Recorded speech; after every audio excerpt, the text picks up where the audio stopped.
of That'll be my typing an luck. article.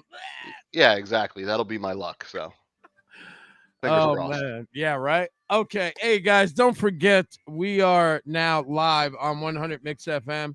We appreciate you guys are listening. The show has a new partner. I don't like using the word sponsor. I like using the word partner because they are our partners, and I'm talking about Jersey Flock, high quality NFL, NBA, NHL, and MLB jerseys at a great price. You're not going to find prices better than at jerseyflock.com. Get over there, use promo code 100MixFM, and get an additional 10% off when you go. So make sure you check that out, and you can see all that info as well on 100MixFM.com. All right. So Leonard Fournette is out against the Browns, and there seems to be a plethora, Mike, of injuries running wild. We're hearing about so many people right now. You got Fournette is out. Um, Jamar Chase is not expected to make his return versus your Titans. And, I wanted to open the show with that. We've kind of seen what Pittsburgh did. Look, for what for what transpired during that Pittsburgh game and for what Joe Burrow was able to accomplish, the 4 touchdowns, I just like 37-30. You're kind of like, is Cincinnati really that good? Or is Pittsburgh kind of like people are like, oh my God, they're so horrible, like one of the worst teams in the NFL? I don't know if I'm buying that. If they were able to be down a score against the Bengals that just threw for 4 freaking touchdowns, don't know how I'm really buying that. But what I'm going to ask you is this: is Jamar Chase not being in the mix going to be huge for your Titans? Definitely makes things easier. You don't want to discount T. Higgins and Tyler Boyd, Hayden Hurst, a good I know tight all end as about that. well. Those guys are playmakers, So I mean, it's not doesn't exactly mean you're going to slow this offense down. And bear in mind, they haven't had Chase for a couple of games now. Over their last 5, they've won 4 out of 5, and they're averaging 26.5 points a game. So, and I think they have the 4th best scoring offense in the league. So they've been Right. scoring points without Jamar Chase. Obviously, makes things a little bit easier for the Titans. Well, Sure. maybe more than a little bit, but certainly this Bengals offense shouldn't be underestimated. Even without Joe Mixon as well, they've got some pretty good backups there. Samaje Perine being one of them. So, yeah, I mean, this isn't just because Chase is out and Mixon's out. This is not you don't take this team lightly. They're still very No, good. not at all. Yeah, And and again, the 37 against the Steelers last week, that's with TJ Watt. We know how good, right. how much better the Steelers defense is. Once he's back, that defense again has legitimacy like completely. So, the Bengals didn't, put up 37 against a bunch of stiffs without Jamar Chase last week. I can tell you that. Right. Titans defense, I think, is better um, than the Steelers is right now, but still, I mean, it's going to be a tough matchup. I mean, you made a good point. Now, P. Ryan, although it was only 30 yards, they couldn't get that run game going for nothing. No. Mm-mm. 62 total rushing yards. It just, they were having issues. Now, T. Higgins was studding it out last week against my Steelers, 148 yards. He had 9 receptions, but P. Ryan was the man getting all the touches, Yep. inside, inside the goal. So they are a very interesting team to watch and kind of dissect because some weeks you look at them and you're like, wow, they're like they're sputtering. It's taking them a whole half Yeah. to get going. Now I understand the Jamar Chase thing, but that run you're talking about Joe Mixon who went bananas the other week. How many touchdowns did he have? 4 or 5 touchdowns? I think it was 5. Yeah. And, things aren't going to get any easier for this run game this week because the Titans have, No. the second best run defense in the NFL right now. They're not going to have Danico Autry. So that's obviously a blow to their pass rush and defense as a whole. He plays a run good as well, but their front is so deep. They get Bud Dupree back this week. So, yeah, I mean, the Bengals are going Yeah. to have a tough time running the football. If they're going to win this game, it's going to be through the air. The Titans are going to keep 3 or 4 up front, and they're going to drop everybody else into coverage. And Titans getting Monty Hooker back this week, Elijah Molden. We'll see about Christian Fulton, their number 1 cornerback. If he's going to come back, that's a big absence if he doesn't play. So, yeah, I mean, it's a really interesting matchup. The Bengals are an interesting team. T. Higgins is a guy who I think could be a number 1 receiver on a lot of teams. Oh, So yeah. that just goes to show you the depth in their offense, and they have guys that can step up and fill up those voids. So it's really really interesting matchup. This game is about as much of a coin flip as you could possibly imagine.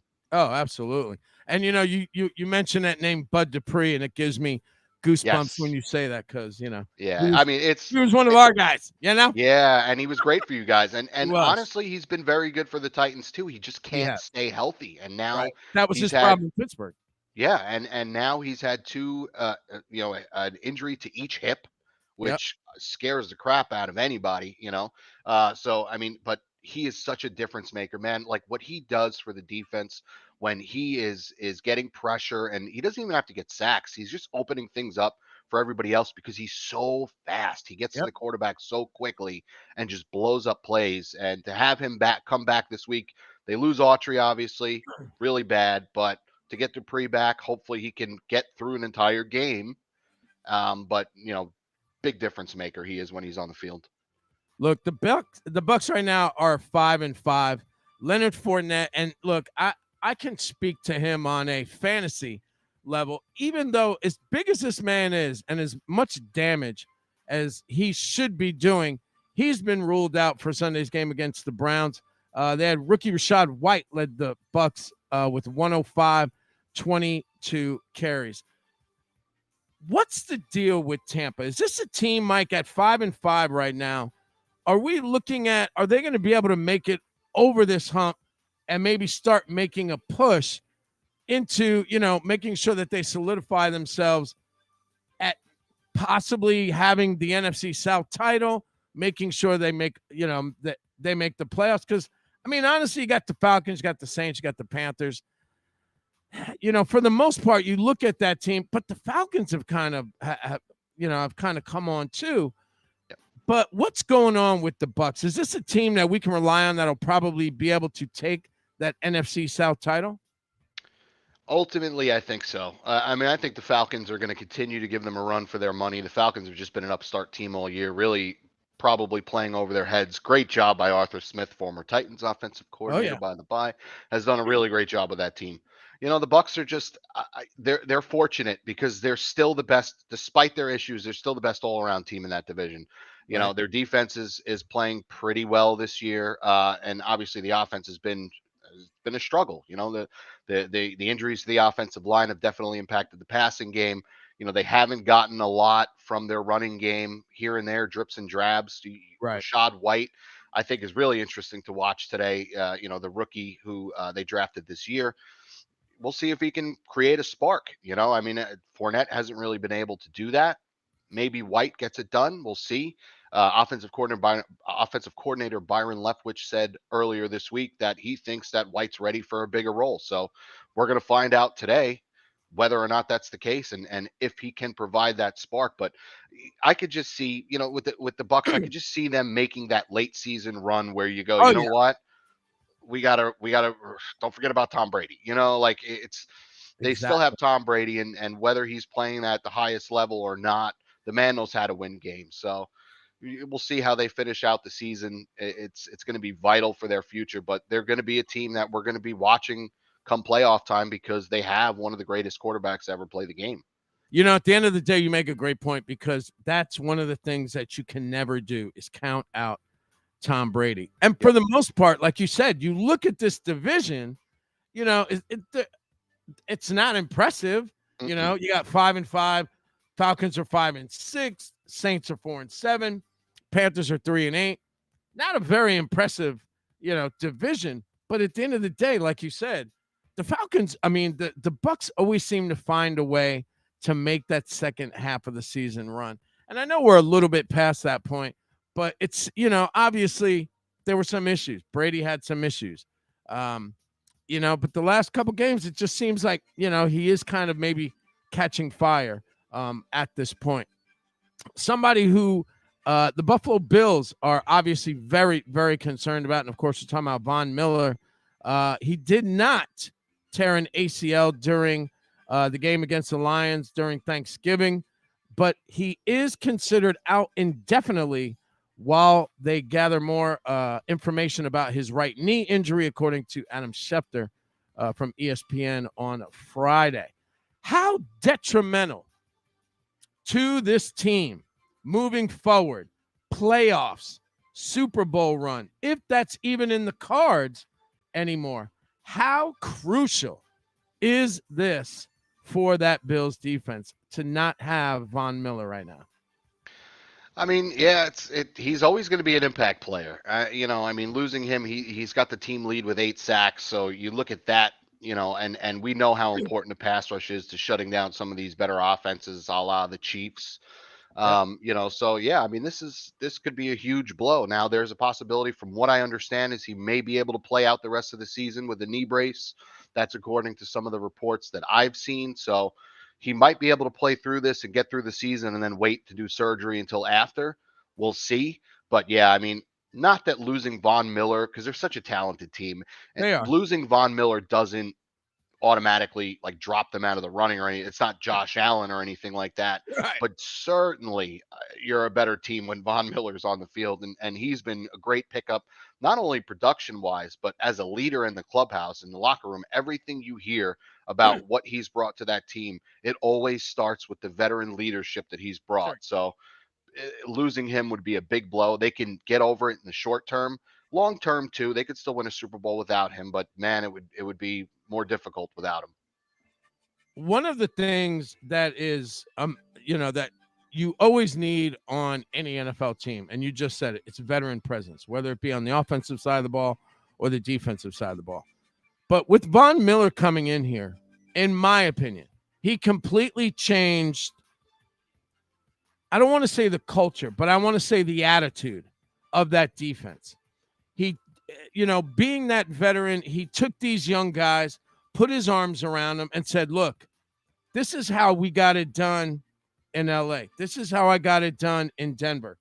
These are the things I want to teach you guys. And I think watching you, we can do this. Watch it. Because one of the things that a lot of people have said is that when Von Miller came into that building, that he instantaneously made that defense better because of what he wanted to teach those guys.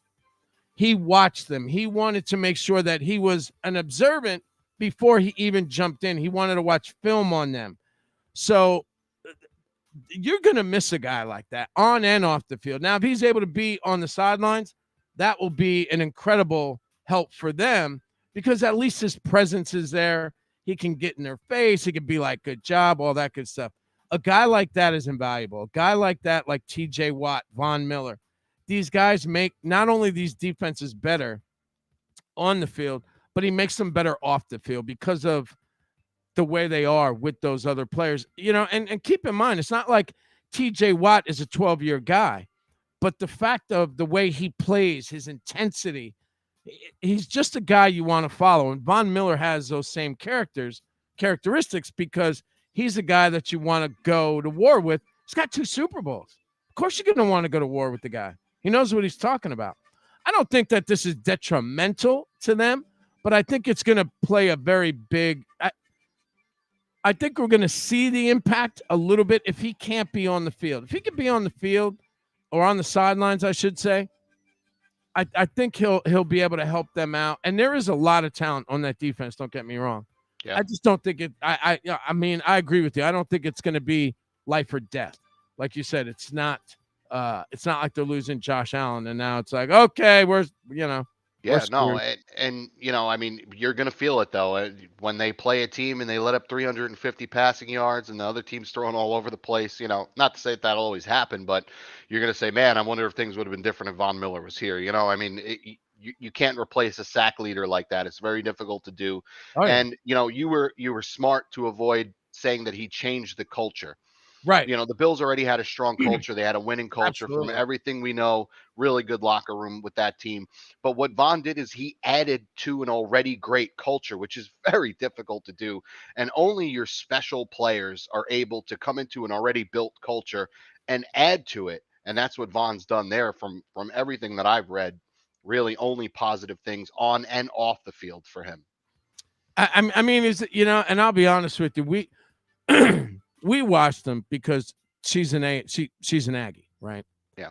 I'm a Hurricane, but I always love my Syracuse just because it's the local team. But So I've watched his career. I covered him while he was in Denver for that Super Bowl, and a few years um, before that. But he's a very interesting dude. Let me just put it to you that way. He has this quirkiness about him, and I think that him coming into Buffalo absolutely made them more of a contender for the Super Bowl, because even with people saying, "Oh, next year is going to be the year for Buffalo," and then Von Miller came in, and then it was like everybody and their brother was like, "Oh yeah, we're picking the Bills." Everybody picked the Bills. Mm-hmm. So not having him is going to be impactful. But it's just not going to. I don't think it's going to be the make or break situation that some people that we've seen, some of our fellow talking heads, like to completely freak out. Oh my God, it's over for them. It's like, dude, what? Like, Yeah, that's overkill a little bit. This team's too good, It's too good. Absolutely. All right, so Justin Fields not expected to play versus the Jets. He is dealing with a separated left shoulder with partially torn ligaments. He's not expected to play today, according to Shefty.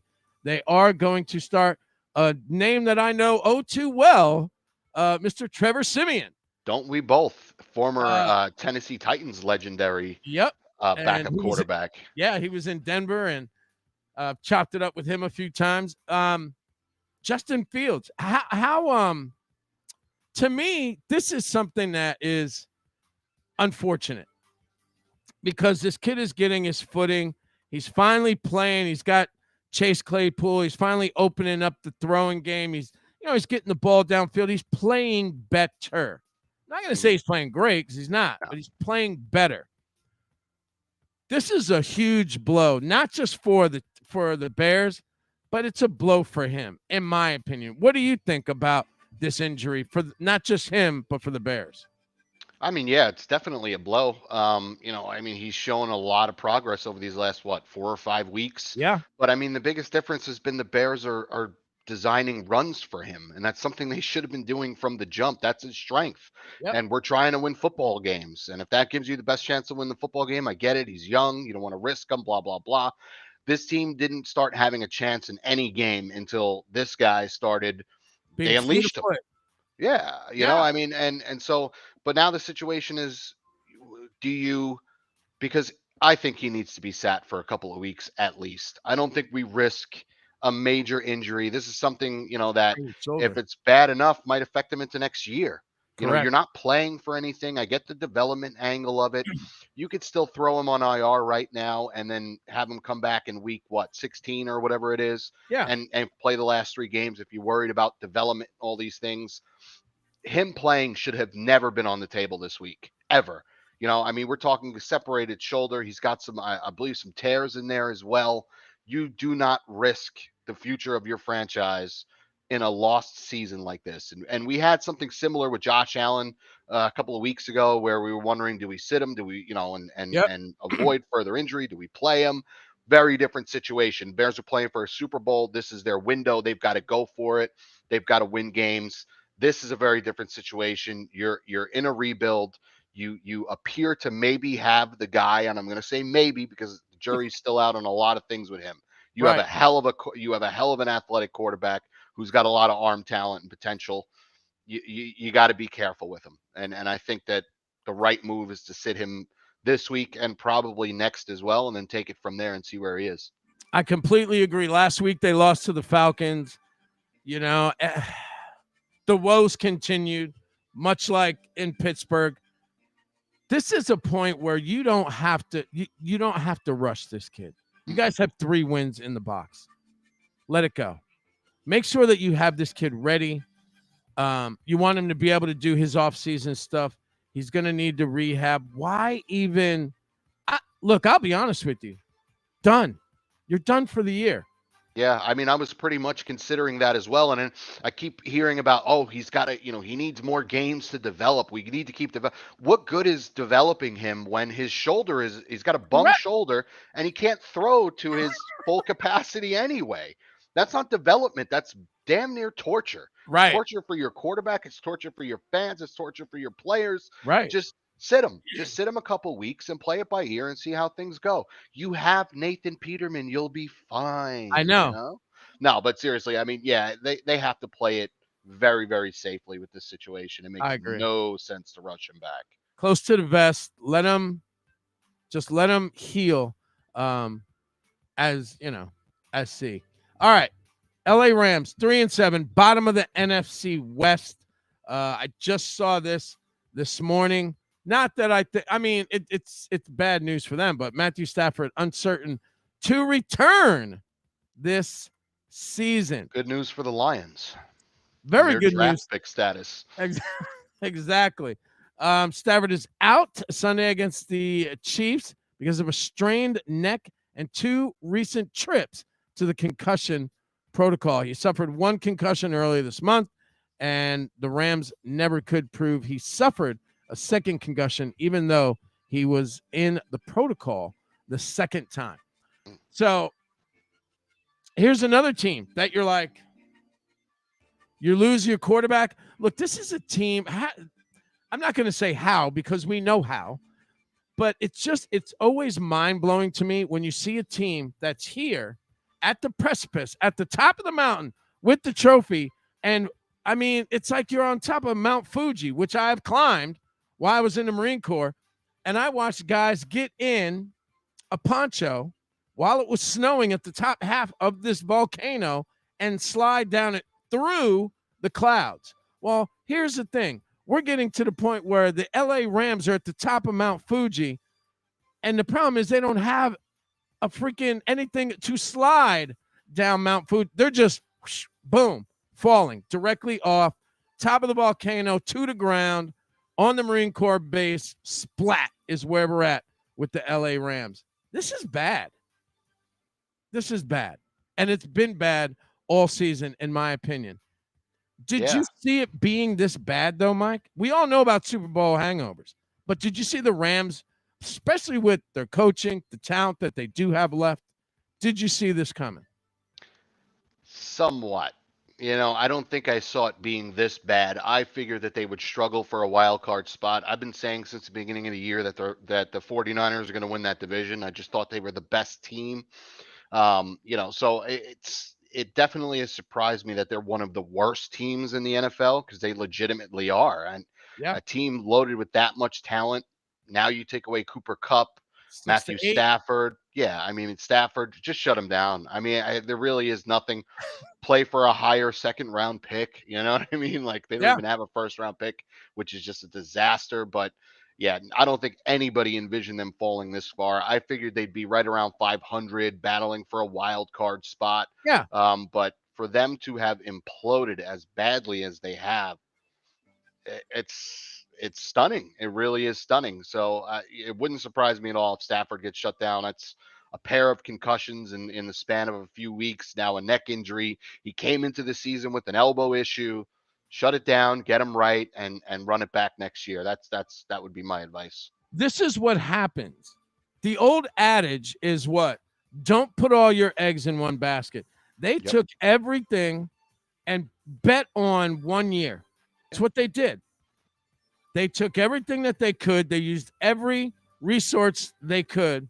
Odell Beckham, Von Miller. They did everything they could to put together a team for that 1 year, which, don't get me wrong, it paid off.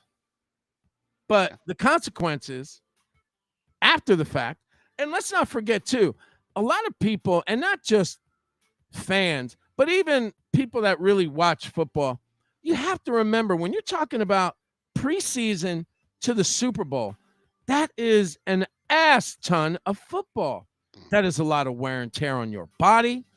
These guys, I think that partially has a lot to do with why these teams have such bad Super Bowl hangovers, because some of them have just been beating their bodies up longer than anybody else other than the other team they played. Sometimes it's a detriment to you. Sometimes it affects you in the negative way. If you have older players, right? If you've had guys that have had injuries in the past, these things creep in to your season. Now, I'm not saying that's what's going on in LA, But let's call it what it is. Stafford is no spring chicken. Cooper Kupp's been hurt before. This is just, it's just some of the things that people tend to forget that, 16, 17 weeks. Yeah, it's not that long. But now you got playoffs. You got the Super Bowl. It's just, you got to make sure that you're all also talking about preseason. The season is a lot longer than people quite understand it is. And their bodies do get beat up quite a bit through that time. So sometimes I think that people forget about that. And that definitely plays, to me, a small factor in when we're talking about that Super Bowl hangover. Oh yeah, absolutely. I mean, the season really for a lot of guys can start as early as May and June when you start doing camps and Right. OTAs and things Yeah. of that nature, and the voluntary if you show up. So yeah, I mean it's a long season, and if you play in a Super Bowl, you've got most of February off, March, April, and then you might be back in action by May or June. Yep. It's a lot. So yeah, I mean I definitely Absolutely. think that has something to do with it. But I also think you just kind of take things lightly. It's not you don't have that same fire almost that you had the year before when you didn't have a Super Bowl. That changes Right. things a lot, changes your perspective. It changes maybe how dedicated you are for a year. But I think with the Rams getting their teeth kicked in this year, I think those guys are reminded of how difficult this is. Right. And I think they're going to come back stronger next year. I don't think this is going to be more than a 1 year thing. I think they'll retool, they'll find a way, and probably be back to I don't want to say a division winning team, but a competitive team next year at Sure. least. Well, we're talking about Sean McVay here. The guy's not going to lie down. He's not going to go away quietly. Let's just put it that way. And we know he's a very good he's a good football mind. He's one of the better coaches in the league. Sometimes injuries and unforeseeable things happen, and that's what's going on in that Rams organization right now. All right, guys, stick around. Right down the line, Michael J, Mike Moritas, 100 Mix FM. We're going to take a quick break, and when we get back, we're going to recap a little bit of your Turkey Day football. Don't go nowhere, y'all. Keep it locked.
started, I was on the other end of the stick, so to speak. My name is Julius Gaines, creative writer, poet, photographer. 1 in 6 seniors faces the threat of hunger, and millions more live in isolation. Drop off a hot meal and say a quick hello. Volunteer for Meals on Wheels by donating your lunch break at americaletsdolunch.org. This message brought to you by Meals on Wheels America and the Ad Council. Get over to 100mixfm.com and leave us a message on how we're doing or what you want to hear. 100 Mix FM, Michael J. Mike Moritas right down the line. Thanks so much for hanging out with us, making us a part of your day. We're also live on our YouTube channel, youtube.com at Right Down the Line. And you can also check us out on Twitter at RDTL Show. George Brew's going to hang out with us in the second hour. He got to go to the Giants game last week. Freaking guy. Must be nice. What, on Thanksgiving he got to go? No, I think it was the last. Well, I don't. Wait a minute. Did he go on Thanksgiving? Man, these multiple Thursday games have totally messed up my mind, bro. I'm in, like, I don't know if I'm in week 11, week 12. I think it was last week. Well, either one, he would have left disappointed because they have not looked good the last couple of weeks. No. Someone explain to me, because I know we're talking about the Thanksgiving games anyway. What the hell were the Giants doing? Like, what was there, like 8 minutes left? They're down 2 scores. They don't go to hurry up. They just take their sweet taking the time. I know. Right. And then they punt. They get the ball back. Down 2 scores is a minute 10 left or something like that. And now all of a sudden they're playing like they're down 7 with the Super Bowl on the line. And they drive right down the field with their best drive of the game and score a touchdown. Backdoor cover. Hashtag NFL rig. Hashtag NFL rig, man. NFL rig. I love it. That game was weird. Look, and then Brian Daboll, he kind of lost his mind. Yes, he did. Just a little bit. So that game ended up with the Cowboys beating the Giants 28-20. Dak Prescott 261, 2 touchdowns, 2 picks. Daniel Jones 228, threw the ball 35 times, had 1 touchdown. Saquon Barkley 39 yards. Did you see that coming? No. Oh, against that defense Dallas' a little bit. Is good, I mean, the week before when they played the Lions, I thought he was going to go nuts, and he just didn't. So, I mean, he really has. I mean, he's having a good year, but I think we all expected a little bit more than what he's done, and he really hasn't delivered. I mean, he's still in like top 5 rushing yards or whatever. So don't get me wrong, great bounce back year for him. Maybe he wins even comeback player of the year, but they need more from him because their receiving core is just so awful. Right. What he does is magnified by, times 10. Right. Here's the thing. I don't know if you're buying it. I don't know if I really am, only because at the end of the day, I know he threw 2 touchdowns. I know he threw the ball well, but he threw 2 picks. So it's like, are you all in on is Dallas for real? I mean, is this a team that could possibly get in the playoffs and actually move past that first round? I think so. Yeah, I mean, we've seen worse quarterbacks do more.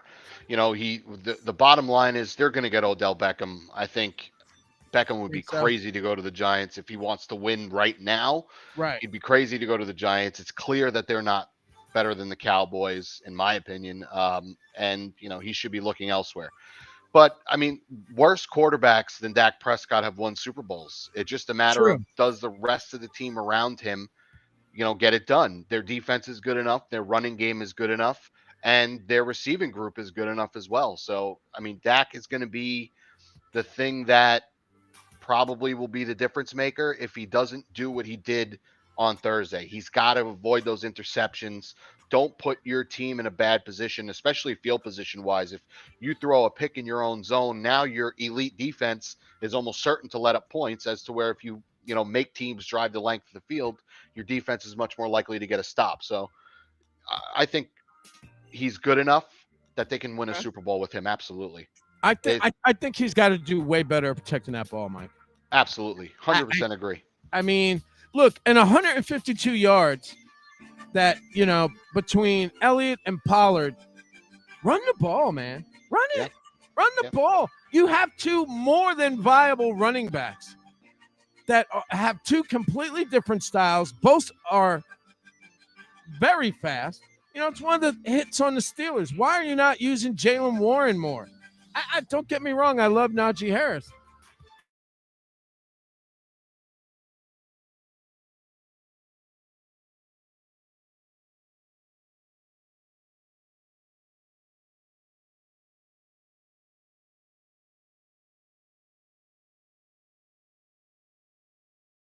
Oh, looks like we lost Mike.